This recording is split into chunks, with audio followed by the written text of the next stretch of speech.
अशी आता त्यांची अलीकडच्या कालखंडामध्ये भावना झाली. आणि खेडेगावात ह्याला म्हणतात हे भिनासलेलं व्यक्तिमत्व जे आहे आमदार रोहित पवार. अशा पद्धतीने म्हणजे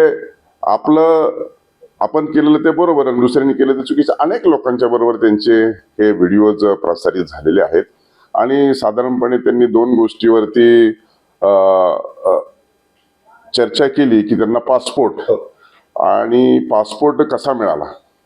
तर मला वाटतं मदत केल्याचा त्यांनी आरोप केला. हो, आपण जे म्हणताय ते मी देखील ऐकलं आणि पहिल्यांदाच मी आपल्या माध्यमांसमोर बोलतोय की मी मदत केली अशी त्यांची जर भावना असेल तर त्यांच्या गुन्हेगारी पार्श्वभूमी असलेल्या लोकांच्या नातेवाईकांनी काय व्हिडिओ आणि काय त्यांच्या घरापासून प्रसारित केला ते देखील महत्वाचं आहे.